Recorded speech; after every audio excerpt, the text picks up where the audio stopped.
வெற்றிமாறன் இயக்கத்துல எஸ்டிஆர் நடிக்க போற அரசன். இப்ப லேட்டஸ்டா அரசன் மூவி டீம் ஒரு அபிஷியல் அப்டேட் வந்து கொடுத்திருக்காங்க. விஜய் சேதுபதி ஆன் போர்ட் அப்படின்னு சொல்லி ஒரு போஸ்டர் ஒன்னு ரிலீஸ் பண்ணிருந்தாங்க. சோ ஏற்கனவே அரசன் படத்துக்கு நல்ல ஒரு ஹைப் அப்படிங்கிறது இருக்கு. இப்ப விஜய் சேதுபதி வேற இந்த படத்துக்குள்ள வந்திருக்காரு அப்படிங்கிறது இன்னுமே ஹைப்பை வந்து இன்க்ரீஸ் பண்ணிருக்கு அப்படின்னு தான் சொல்லணும். கைதி டில்லி கேரக்டர் ஃபர்ஸ்ட் விஜய் சேதுபதி தான் நடிக்கிற மாதிரி இருந்தது. அந்த கேரக்டர் மிஸ் ஆனாலும் அடுத்து எல்சியூல சந்தனம் கேரக்டர் மூலமா வந்து என்ட்ரி கொடுத்தாரு விஜய் சேதுபதி.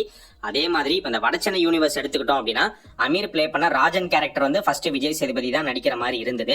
அந்த கேரக்டர் மிஸ் ஆனாலும் இப்ப அரசன் படத்துல வேற ஒரு கேரக்டர் மூலமா இப்ப வடச்சென்னை யூனிவர்ஸ்குள்ள என்ட்ரி கொடுக்கிறாரு. இந்த அரசன் படத்தோட மெயின் ஆன்டகனிஸ்டா தான் விஜய் சேதுபதி நடிக்கிறாரு அப்படின்னு சொல்லப்படுது. அண்ட் அரசன் ப்ரோமோ வந்த டைம்ல பாத்தீங்கன்னா டைகர் சிவா அவருடைய லைஃப் பேஸ் பண்ண ஒரு ஸ்டோரியா தான் அரசன் இருக்க போகுது. அந்த கேரக்டர்ல தான் எஸ்டிஆர் நடிக்கிறாரு அப்படிங்கிற மாதிரி ஒரு நியூஸ் வந்து பயங்கரமா எல்லாராலையும் பேசப்பட்டுச்சு. அது உண்மையா பொய்யான்லாம் நமக்கு தெரியாது, படம் வந்தா தான் தெரிய வரும். அதே மாதிரி இப்ப போயிட்டு இருக்கிற ஒரு ரூமர் என்ன அப்படின்னு பாத்தீங்கன்னா விஜய் சேதுபதி இந்த படத்துக்குள்ள வந்திருக்காரு அப்படின்னு தெரிஞ்சதுக்கு அப்புறமா இவருடைய கேரக்டர் வந்து அயோத்தி குப்பம் வீரமணி அவருடைய லைஃப் பேஸ் பண்ண ஒரு கேரக்டரா வந்து இருக்கலாம் அப்படிங்கிற மாதிரி ஒரு ரூமர் ஒன்னு ஸ்ப்ரெட் ஆயிட்டு இருக்கு. பட் நம்மளை பொறுத்த வரைக்கும் நம்ம ஏற்கனவே சொல்லிருக்கோம், வெற்றிமாறன் வந்து அப்படி டைரக்ட் ரெஃபரன்ஸ் வந்து கொடுக்கவே மாட்டாரு. அவருடைய படங்கள்ல நிச்சயமா ரியல் இன்சிடென்ட்ஸ் ஷேட்ஸ் வந்து இருக்கும். அது எல்லாமே ஃபிக்ஷனலா கலந்து தான் வந்து அவர் பிரசன்ட் பண்ணுவாரு.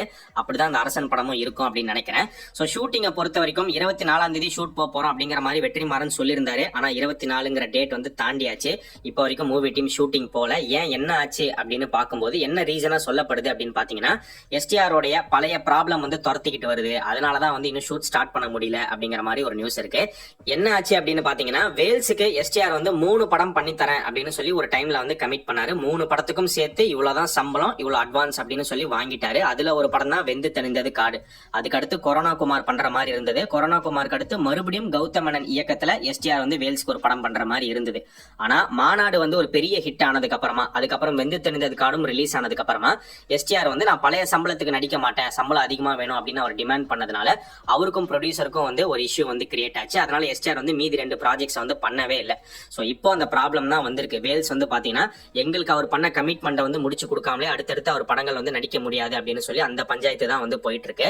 ஆனா இப்போ அரசன் மூவி டீம் வந்து அதை பேசிக்கிட்டு இருக்காங்க. சீக்கிரம் வந்து சால்வ் பண்ணிடுவாங்க. அது சால்வ் ஆனாதான் அரசன் ஷூட்டிங்கே வந்து ஸ்டார்ட் ஆகும் அப்படிங்கிற நிலைமையில தான் இப்போ இருக்கு. சோ இப்போ அடுத்து எந்த டேட்ல வந்து ஷூட் ஸ்டார்ட் பண்ண போறாங்க அப்படிங்கிறது தெரியல. ஆனா டிசம்பர்ல ஷூட்டிங் போயே ஆகணும் அப்படிங்கிற மாதிரி தான் மூவி டீம் வந்து தெளிவா இருக்காங்க. சோ அதுக்குள்ள எவ்வளவு வேகமா சீக்கிரமா இந்த பிரச்சனையை முடிக்க முடியுமோ முடிச்சுட்டு ஷூட்டிங் வந்து ஸ்டார்ட் பண்ணிடுவாங்க. சந்தீப் ரெட்டி வங்காவுடைய இயக்கத்துல பிரபாஸ் நடிக்கிற படம் ஸ்பிரிட். இது அவருடைய 25வது படம். சோ பூஜை வந்து நவம்பர் 23 நடந்து முடிஞ்சு இப்ப ஷூட்டிங்கே வந்து ஆரம்பிச்சிட்டாங்க. பட் பிரபாஸ் இன்னும் ஷூட்டிங்ல ஜாயின் பண்ணல. அவருடைய ஷெட்யூல் வந்து டிசம்பர் மந்த்ல தான் ஸ்டார்ட் ஆக போகுது. ஆனா இப்ப பிரபாஸ் வந்து இந்த ஸ்பிரிட் படத்தோடைய ஒரு முக்கியமான ஆக்ஷன் சீக்வன்ஸ்க்கான ரிஹர்சல் ஒர்க் எடுத்துட்டு இருக்காரு. அது அவருக்கு போயிட்டு இருக்கு அப்படிங்கிற மாதிரி சொல்லப்படுது.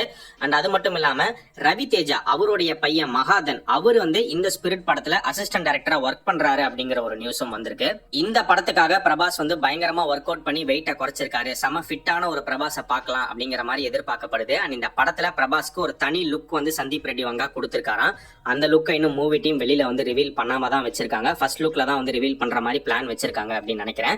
இந்த படத்தை பத்தி இப்ப போயிட்டு இருக்கிற ஒரு ரூமர் என்ன அப்படின்னு பாத்தீங்கன்னா ரன்பீர் கபூர் இந்த படத்துல நடிக்க போறாரு. ஒரு கேமியோ அப்பியரன்ஸ் வந்து கொடுக்கற மாதிரி இருக்காரு. கதையோட்டத்துல ஒரு முக்கியமான ஒரு கட்டத்துல வந்து அவருடைய கேமியோ அப்பியரன்ஸ் வர மாதிரி இருக்கும் அப்படின்லாம் ஒரு ரூமர் வந்து இப்ப லேட்டஸ்டா வந்திருக்கு. அதுவும் ரன்பீர் கபூர் வந்து அனிமல் படத்துல அவர் பிளே பண்ண அந்த ரன் விஜய் கேரக்டரா தான் இந்த ஸ்பிரிட் படத்துக்குள்ள என்ட்ரி கொடுக்க போறாரு. சோ இது மூலமா சந்தீப் ரெட்டி வங்கா அவருடைய சினிமாட்டிக் யூனிவர்ஸ் வந்து கிரியேட் பண்ண போறாருங்கிற மாதிரி தான் ரூமர் வந்திருக்கு. பட் இப்போதைக்கு இது கம்ப்ளீட் ரூமர் மட்டும் தான், கன்ஃபார்ம்டா அப்படிங்கிறது தெரியல. ஏன்னா இன்னொரு பக்கம் பார்த்தோம் அப்படின்னா ஸ்பிரிட் கம்ப்ளீட்டா வேற, அனிமல் வேற, ரெண்டுமே வந்து மெர்ஜ் ஆகாது அப்படின்னுமே வந்து ஒரு நியூஸ் இருக்கு. மோகன்லால் இப்ப நடிச்சிட்டு இருக்கிற படம் வந்து திருஷ்யம் 3. இந்த படத்துடைய ஷூட்டிங் முடிகிற கட்டத்துக்கே வந்துருச்சு. இந்த படத்துல மோகன்லாலுடைய 2வது பொண்ணா நடிக்கிற எஸ்தர் அவங்களுடைய போர்ஷன்ஸை மொத்தமா கம்ப்ளீட் பண்ணி முடிச்சிட்டாங்க அப்படின்னு லேட்டஸ்டா ஒரு நியூஸ் வந்துருந்துச்சு. இப்பவும் ஷூட்டிங் பாத்தீங்கன்னா பயங்கர ஃபாஸ்டா தான் வந்து எடுத்துட்டு இருக்காங்க. லாஸ்ட் ஷெட்யூல் வந்து எர்ணாகுளம்ல வந்து பிளான் பண்ணிருக்காங்க. ஒரு 5 நாள் ஷெட்யூல். அதோட மொத்த ஷூட்டிங்குமே வந்து முடிக்கிறாங்க.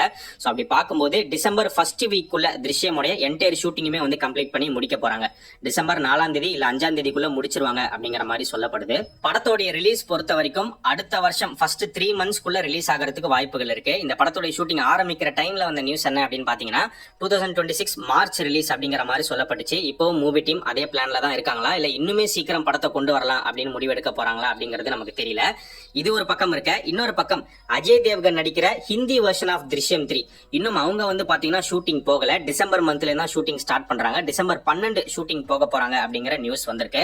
ஆக்சுவலா ஹிந்தி வெர்ஷன் அவங்க என்ன பிளான் பண்ணாங்க அப்படின்னு பாத்தீங்கன்னா திருஷ்யம் 3 மலையாள மலையாளம் வெர்ஷன் ஹிந்தி வெர்ஷன் ரெண்டுமே வந்து ஒரே டேட்ல ரிலீஸ் பண்ணலாம் அப்படிங்கிற ரிக்வஸ்ட் தான் அவங்க வந்து வச்சாங்க, அப்படிதான் யோசிச்சாங்க. ஆனா மலையாளம் மூவி டீம் வந்து அதுக்கு ஒத்துக்கல. இப்போ அவங்க என்ன சொல்லியிருக்காங்க அப்படின்னு பாத்தீங்கன்னா, நாங்க எங்க படத்தை ஃபர்ஸ்ட் வந்து நாங்க ரிலீஸ் பண்ணிடுவோம், ஒரிஜினல் வெர்ஷன் தான் ஃபர்ஸ்ட் ரிலீஸ் ஆகணும், எங்க படம் ரிலீஸ் ஆகி மினிமம் ஒரு மாசத்துக்கு உங்க படம் வரக்கூடாது, ஒரு மாசத்துக்கு அப்புறமா தான் ஹிந்தி வெர்ஷன் ஆஃப் திருஷ்யம் 3 வந்து ரிலீஸ் ஆகணும் அப்படிங்கிற மாதிரி சொல்லிட்டாங்க. சோ அதுபடிதான் வந்து அவங்க கேட்டாகணும், அப்படிதான் ரிலீஸ் பண்ணி ஆகணும். அண்ட் திருஷ்யம் 3 வந்து ரிலீஸ் ஆகுது அப்படின்னா அதுக்கு முன்னாடி வந்து திருஷ்யம் 1 and 2 தியேட்டர்ஸ்ல ரீ-ரிலீஸ் பண்ற மாதிரியான பிளான்ஸ்மே வந்து போயிட்டு இருக்கு. ஆக்டர் மோகன்லால் வந்து இந்த திருஷ்யம் 3 கம்ப்ளீட்டா முடிச்சிட்டு அதுக்கப்புறமா தான் பாத்தீங்கன்னா ஜெயிலர் 2ல அவருடைய கேமியோ அப்பியரன்ஸ் அந்த ஷூட்ல போய் வந்து கலந்துக்க போறாரு. ஏன்னா இன்னும் வந்து அவர் ஜெயிலர் 2ல வந்து ஜாயின் பண்ணல.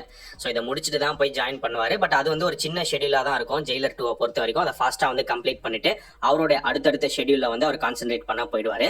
சோ ஜெயிலர் 2 உடைய அடுத்த அப்டேட் வந்து டிசம்பர் மந்த் நம்ம எதிர்பார்க்கலாம் அப்படின்னு நினைக்கிறேன். டிசம்பர் 12 சூப்பர் ஸ்டார் பிறந்த நாள் வருதுங்கிறதுனால நிச்சயமா ஒரு சின்ன கிளிம்ஸ் மாதிரி ஹாப்பி பர்த்டே தலைவான்னு சொல்லி ஏதாவது விடுறதுக்கு வாய்ப்புகள் இருக்கு. அண்ட் ஜெயிலர் 2 படத்தை பத்தி வர இன்னொரு நியூஸ் என்ன அப்படின்னு பாத்தீங்கன்னா, இதுவுமே வந்து ரூமர் தான். ஏற்கனவே இந்த படத்துல நிறைய பேர் இருக்காங்க. அதை தாண்டி இப்ப மூவி டீம் வந்து ஷாருக் கானை வந்து ஒரு கேமியோக்கு அப்ரோச் பண்ணதா ஒரு நியூஸ் இருக்கு. அது உண்மையா பொய்யா அப்படிங்கிறது சீக்கிரமே நமக்கு தெரிய வரும். சூர்யா அடுத்து நடிக்க போற சூர்யா 47க்கான பூஜை பாத்தீங்கன்னா டிசம்பர் 8ஆம் தேதி கேரளால நடக்க போகுது அப்படிங்கிற நியூஸ் வந்திருக்கு. சோ பூஜை போட்டு உடனே வந்து ஷூட்டிங் ஆரம்பிக்க போறாங்க.